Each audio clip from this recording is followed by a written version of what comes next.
Hey guys, Julian here. We're going to be looking at the mix, the master, and production for our latest single, Play It Like New York, off of our debut album. Let's go.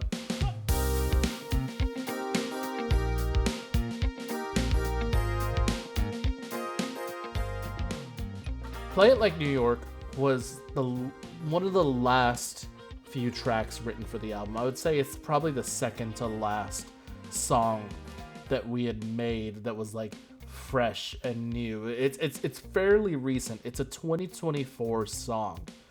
And everything else we had kind of created before kind of starts dating back, like going from like a couple years ago to like as far as like even 4 or maybe even 5 years ago, at least the starting points of those old demos. Since we had the context of the album by this point, we knew we wanted to replace a previous song we had. I think it was called like Lessons Learned in a Crowded Place or something along those lines. It was a super synth driven track, a very like a real hero, a super synth wavy thing, which we kind of strayed away from since then in terms of like making our old demos. We knew we didn't want to go to a point where it was like overly nostalgic for the sake of being overly nostalgic. And that production for that song just was, and we could never figure it out. It had a chord progression that we were just not inspired by. It was good, but it wasn't worth it by the time we had gotten to where we are in 2024 and we were releasing the LC's All, our last single. We knew we wanted a song that was going to be single material, for lack of a better word, or at least our version of it. And we had been working on a demo or a style of demo that pretty much was what New York is. It had all the elements, it had the funky guitar, it had like the swung drums, it had like this like very noir key, but we could never get it right. I worked on at least like maybe 4 or 5 variants of that type of song, sort of like suave 80s, very David Bowie, very in excess sexiness of like downtown sort of thing, or at least to me what that kind of felt like. And I was messing with some chords for the song, this version of it at least, and eventually it kind of became what New York is today, at least that first chord progression. And looking at the first demo after like we had like gotten some of the production things right, found some key sounds using especially the Wave Station, which is my new synth of choice, especially for this record. Pretty much developed the demo like in whole. Like as soon as we got those chords, the song kind of wrote itself, and if you'll check it out, the song is basically there. Everything we did here was kind of first take, first writing session. We never really changed anything from it. I mean, of course, we didn't. The solo at the beginning wasn't there. Some of the synths weren't there. But by and large, that was the whole song is pretty much there. Even the chorus, like if we get there.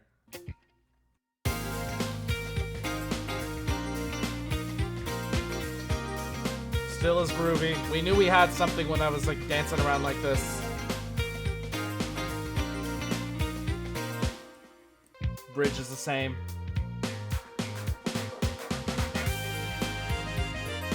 We knew we wanted a saxophone. Of course it's MIDI right now, but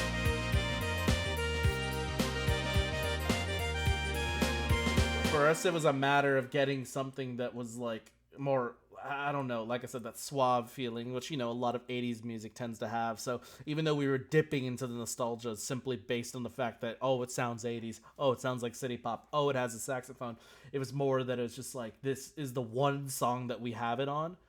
Yeah, the demo's all there. It's the whole song. Fun fact, the demo of this song, when we were working on it, was just called Oh Shit. Because when we finally hit like what we were going for with this type of song, all I could think was like, oh shit, finally we got it. Oh man, that's awesome. Like I was just freaking out. So now we're in the final session of New York, with everything produced, mixed, mastered by yours truly, and of course Doug, good friend of the band. Starting with the drums, we basically just wanted to do like what we normally do, which is basically play a MIDI kit with like a real tempo sort of thing. So, you know, drop in the pad, just put a pad down and tap out the beat. That's what I did to give it a human feel. And we get this very tight, very groovy drum kit.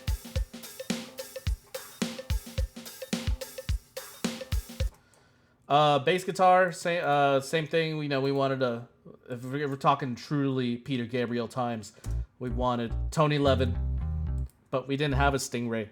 I don't have a Stingray. I wasn't able to get one for the session, so we used a Precision and kind of just scooped out everything as much as we could to get that bass tone.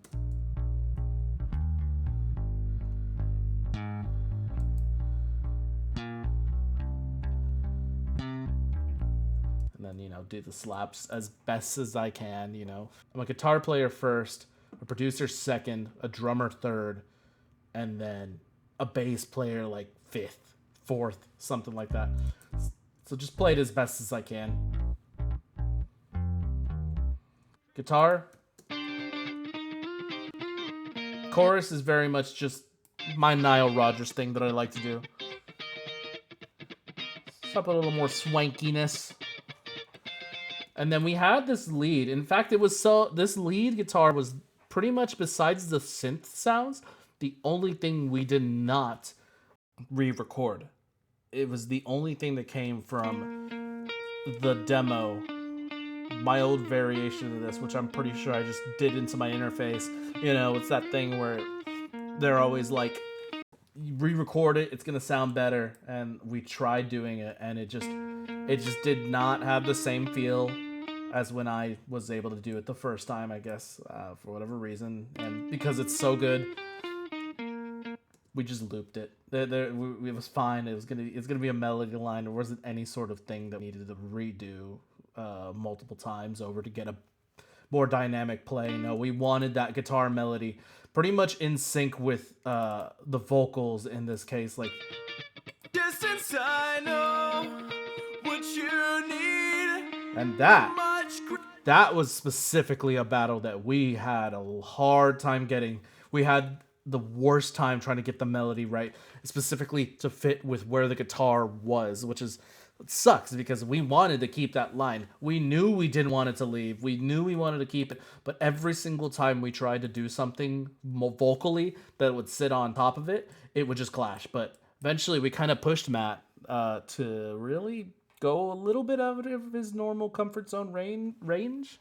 And that's where we... Up in the river, I know, no relief as the buildings bleed. And that's where we get that performance out of him, which was amazing for me, because I was just so proud of him after he did that. It's the best thing I feel like we've gotten so far for the record. And far off in the distance, I know. Low backing vocal, high backing vocal, kind of doing the octave harmony. Just not really going crazy on the harmonies in our case. It was just a matter of getting the right just texture for anytime there was like everything else was supporting that guitar line, if not, you know, the vocal line being the most important. They were kind of battling one on one. Which one's more important? Which one do we want to like make better? And we kind of just couldn't decide. As the then erased, retake its place. And then, yeah, that we just went on from there. Except for the final chorus, of course, where we really did go full send on the backing. Go crazy. Suburban soul, I know you're trying to leave. And I lied. That is actually my favorite performance of him on this entire song. Rumbling winds of concrete unperceived. I love this. This take is amazing to me. I know no relief as the buildings bleed. Far off in the distance, I know.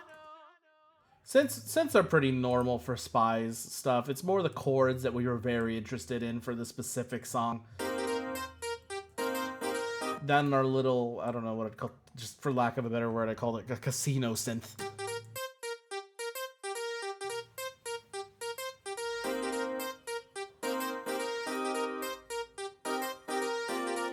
think my favorite part, synth-wise, of this entire song is this beautiful wave station preset that I found. And just let it do the chords and kind of rearrange them to get a little more intense as, you know, the song is going on. Especially during the solo, and when it kicks in the third chorus, it's just gorgeous.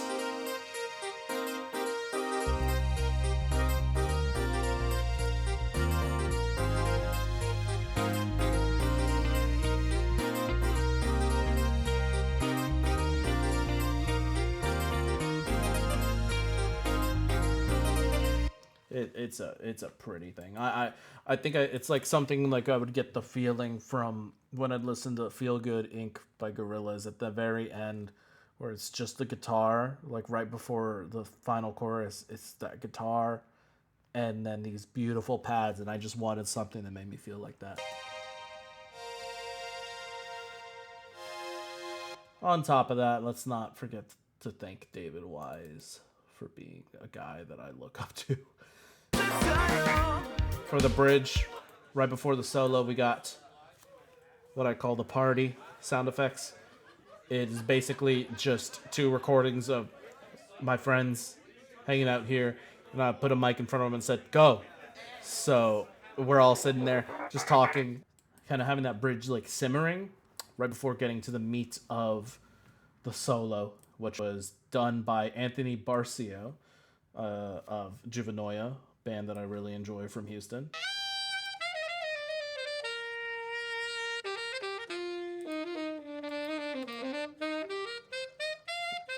My goodness, he did a great performance here.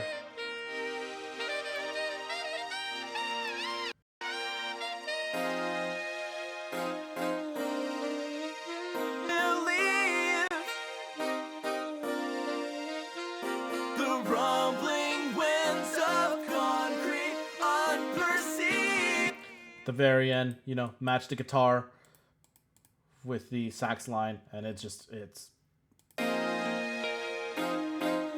gorgeous. Just following, supporting what we already had, which was that beautiful guitar line. And of course, all together.